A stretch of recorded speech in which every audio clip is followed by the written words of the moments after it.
Hello students, আমি Nitish sir জ্ঞানজ্যোতি coaching সেন্টারের পক্ষ থেকে তোমাদের প্রত্যেককে জানাই আরও একবার স্বাগত। তো স্টুডেন্টস, আজকে আমি তোমাদের সঙ্গে আলোচনা করব এনইপি 4 ইয়ার আন্ডার গ্র্যাজুয়েট প্রোগ্রামের অধীনস্থ যে সমস্ত ছাত্রছাত্রীরা নর্থ বেঙ্গল ইউনিভার্সিটি আন্ডারের বিভিন্ন কলেজগুলোতে পড়াশোনা করছো তাদের জন্য আজকে কিন্তু আমি আলোচনা করব এমডিসি সোশ্যাল ওয়ার্কের অতি গুরুত্বপূর্ণ একটা প্রশ্ন আসবেই পরীক্ষায়, খুব গুরুত্বপূর্ণ প্রশ্নটা আসবেই একদম 100%। কিন্তু এটা 6-এর জন্য আসার সম্ভাবনা প্রবল রয়েছে, 6 মার্কসের জন্য, 6 বা 5-এর জন্য আসবে, এটা কিন্তু আসবেই এই প্রশ্নটা। কি এটা ভলেন্টারি সোশ্যাল ওয়ার্ক, যেটাকে স্বেচ্ছাসেবী সামাজিক কাজ আমরা বলি, আর হচ্ছে প্রফেশনাল সোশ্যাল ওয়ার্ক, যেটাকে আমরা পেশাদারী সামাজিক কাজ বলি। এই দুটোর মধ্যে পার্থক্যটা আসবেই আসবে, ভেরি ভেরি ইম্পর্টেন্ট। দেখো, আমি আজকের এই ক্লাসটিতে তোমাদের এই নোটটা বুঝিয়ে দেবো, ডিটেলসে বুঝিয়ে দেবো, এবং তোমাদের পরীক্ষায় কিন্তু এটা আসার সম্ভাবনা প্রবল রয়েছে, আসবেই এরকম ধরনের একটা প্রশ্ন। ক্লিয়ার? তোমাদের বলে রাখি, ক্লাসটা লাস্ট অব্দি করো, দেখবে তোমরা পুরো ক্লাসটা বুঝে যাবে এবং এটা পরীক্ষা আরামসে লিখতে পারবে আজকে ক্লাসটা করে। যারা এখনো আমাদের চ্যানেলটিকে সাবস্ক্রাইব করোনি তারা অবশ্যই চ্যানেলটিকে সাবস্ক্রাইব করে পাশে থাকা বেল আইকন অল প্রেস করে দাও, যাতে নেক্সট টাইম থেকে কোনো ভিডিও আপলোড করলে তার নোটিফিকেশন তুমি সবার আগে পেতে পারো। এছাড়া তোমরা নোটসপত্র নিতে চাইলে যোগাযোগ করো আমাদের অফিসিয়াল নাম্বার 7076398606 নাম্বারে, অথবা 6295916282 নাম্বারে। তোমাদের টোটাল কোর্স ফি থাকছে তোমাদের এই সাধ্যের মধ্যে। টোটাল যদি নাও তোমরা তাহলে 1199, আর যদি তোমরা পার্টিকুলারলি একটা সাবজেক্ট নিতে চাও সেক্ষেত্রে 299 এর বিনিময়ে তোমরা চাইলে পারে আমাদের থেকে এই নোটস পত্রগুলো নিতে পারো। তো চলো শুরু করছি আজকের ক্লাসটি। দেখো, মূল উদ্দেশ্য কি ছিল, মানে স্বেচ্ছাসেবী সামাজিক কাজের মূল উদ্দেশ্য কি? স্বেচ্ছাসেবী মানে কি? ইচ্ছায়, নিজের ইচ্ছায়। এখানে কিন্তু আর্থিক লাভের কোনো উদ্দেশ্য থাকে না। তাহলে এখানে অন্যকে সাহায্য করা, অন্যের প্রতি সহানুভূতি করা, সমাজের কল্যাণ করা, কিন্তু স্বেচ্ছাসেবী সামাজিক কাজে কিন্তু অর্থ লাভের কোনো উদ্দেশ্য থাকে না। কিন্তু পেশাদারী সামাজিক কাজ কাকে বলছে?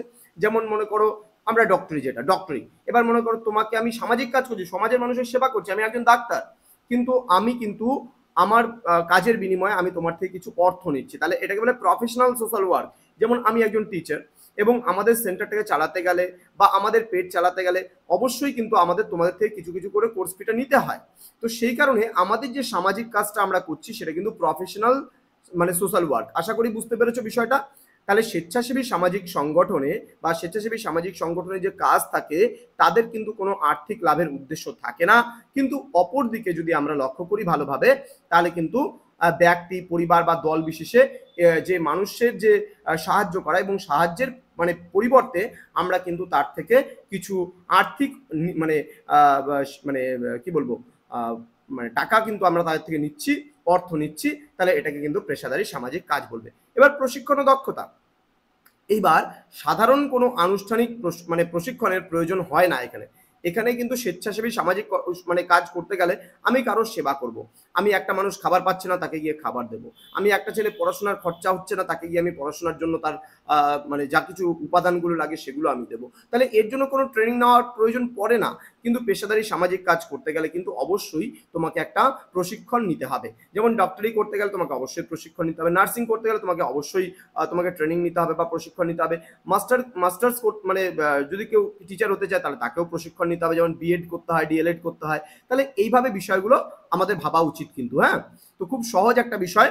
তো আর্থিক সংশ্লিষ্টতা বলছে স্বেচ্ছাসেবীরা তাদের কাজের জন্য কোনো আর্থিক পারিশ্রমিক বা বেতন পান না। তাহলে স্বেচ্ছাসেবী সংগঠনে মনে করো আমাদের একটা স্বেচ্ছাসেবী সংগঠন রয়েছে, এখানে আমরা 10-12 জন মেম্বার আছি এবং আমরা যখন স্বেচ্ছাসেবীর মতন কাজগুলো করি তখন কিন্তু আমরা তার বিনিময়ে কোনো পারিশ্রমিক পাই না। কিন্তু সমাজের মানুষের কথা চিন্তা করে আমরা কিন্তু এই স্বেচ্ছাসেবী সংগঠন গড়ে তুলি এবং মানুষের সেবা করি। কিন্তু পেশাদারী সামাজিক সংগঠনের কিন্তু পারিশ্রমিক পান যারা মনে করো যেমন মনে করো বিভিন্ন কর্মীরা রয়েছেন।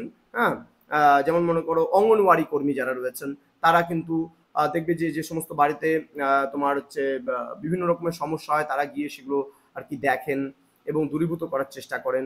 বা তোমার নিকটবর্তী স্বাস্থ্যকেন্দ্র যেখানে আছে, স্বাস্থ্যকেন্দ্রে যে সমস্ত দেখবে যে ব্লু কালারের শাড়ি পরে মহিলারা দেখবে যে অনেক রকমের তোমাদের সেবা শুশ্রূষা করে, কিন্তু তারা তাদের কাজের বিনিময়ে কিন্তু বেতনটা পায়, তাই না? তাহলে এটা কিন্তু পারিশ্রমিকটা তারা পায়, এটা তাদের জীবিকা নির্বাহের একটা উপায় আমরা বলতে পারি। নেক্সট বলছে সময় ও দায়বদ্ধতা। স্বেচ্ছাসেবীরা তাদের সুবিধা মতো সময় দিয়ে থাকে, কিন্তু পেশাদারীদের কিন্তু একটা নির্দিষ্ট সময়সূচি মেনে কিন্তু কাজ করতে হবে। তাহলে সময় ও দায়বদ্ধতা, যেমন পেশাদারীদের দায়বদ্ধতা কিন্তু আগ্রহের উপর। যারা স্বেচ্ছাসেবী যারা রয়েছেন, আমার ইচ্ছা হলো না আমি তাকে হেল্প করবো না, আমার ইচ্ছা হলো আমি তাকে হেল্প করতেই পারি। কিন্তু পেশাদারির ক্ষেত্রে সেটা হয় না, তোমাকে করতেই হবে। যেমন একজন ডক্টর ডিউটিতে আছে, তাকে পেশেন্ট দেখতেই হবে। একজন নার্স মানে পেশা কি সময় আছে, তার কাছে সে একটা নির্দিষ্ট সময়ের মধ্যে তার যে ডিউটি আওয়ার্স আছে সেই ডিউটি আওয়ার্সের মধ্যে অবশ্যই আমাদেরকে সেবা দেবেন, দিতে বাধ্য তিনি, তাই না? এবার পেশাদার নীতিমালা বলছে সাধারণ সুনির্দিষ্ট কোনো পেশাদার নীতিমালা বা নৈতিক কাঠামো কঠোরভাবে অনুসরণ করা নাও হতে পারে, কিন্তু এখানে কিন্তু কি হয়, সুনির্দিষ্ট পেশাদার নীতিমালা বা নৈতিক কাঠামো কিন্তু কঠোরভাবে অনুসরণ করতে হয়। যেমন নিয়ম নীতিগুলো এখানে কঠোরভাবে অনুসৃত হবে, এখানে কিন্তু হবে না, কারণ এটা যেহেতু স্বেচ্ছাসেবী, নিজের খুশি বা পছন্দ মতো করলো, তাই জন্য কিন্তু এখানে কোনো নীতিমালার প্রয়োজন নেই, কিন্তু এখানে কিন্তু একটা নীতিমালার ভিত্তিতেই কিন্তু চলে। দেন সম্পর্কের প্রকৃতি, স্বেচ্ছাসেবক এবং সাহায্য প্রার্থীর মধ্যে সম্পর্ক সাধারণত বন্ধুত্বপূর্ণ এবং সহানুভূতিপূর্ণ হতে পারে, এবং পেশাদার সামাজিক কর্মী এবং ক্লায়েন্টের মধ্যে একটি পেশাদার সম্পর্ক তৈরি হয় যা সাহায্যকারী ও সমর্থনকারীর ভূমিকা পালন করে। ক্লিয়ার? এবার বলছে হস্তক্ষেপের প্রকৃতি। হস্তক্ষেপ প্রায়শই তাৎক্ষণিক প্রয়োজন মেটানো বা সাধারণ সহায়তা প্রদানের ওপর তোমার হচ্ছে মানে নির্ভর থাকে, কিন্তু তোমার ইয়ের ক্ষেত্রে কিন্তু, পেশাদারের ক্ষেত্রে কিন্তু থাকে না। তো এই কয়েকটা প্রশ্ন আমাদের এই কয়েকটা পার্থক্য পড়লেই কিন্তু আমাদের হয়ে যাবে। ঠিক আছে, আইনি স্বীকৃতির কথা আমরা বলতে পারি, এখানে আইনি স্বীকৃতির কথা, স্বেচ্ছাসেবী আইনি স্বীকৃতির প্রয়োজন হয় না, কিন্তু পেশাদারদের আইনি প্রয়োজন হয়। তো স্টুডেন্টস, এই ছিল আজকের ক্লাস, যেখানে আমরা মোস্ট ইম্পর্টেন্ট কোশ্চেন্সগুলো নিয়ে আলোচনা করলাম। যারা এখনো আমাদের চ্যানেলটিকে সাবস্ক্রাইব করেনি তারা অবশ্যই চ্যানেলটিকে সাবস্ক্রাইব করে পাশে থাকা বেল আইকন অল প্রেস করে দাও, যাতে নেক্সট টাইম থেকে কোনো ভিডিও আপলোড করলে তার নোটিফিকেশন তুমি সবার আগে পেতে পারো। তোমাদের উজ্জ্বল ভবিষ্যৎ গড়ে তুলবো আমরা, এটাই কিন্তু আমাদের প্রতিশ্রুতি। দেখা হচ্ছে খুব তাড়াতাড়ি আরো একটা নতুন ভিডিও নিয়ে, নতুন কোনো ক্লাস নিয়ে। তোমরা প্রত্যেকেই ভালো থেকো, সুস্থ থেকো। Thank you so much, thanks for watching. After all, thank you.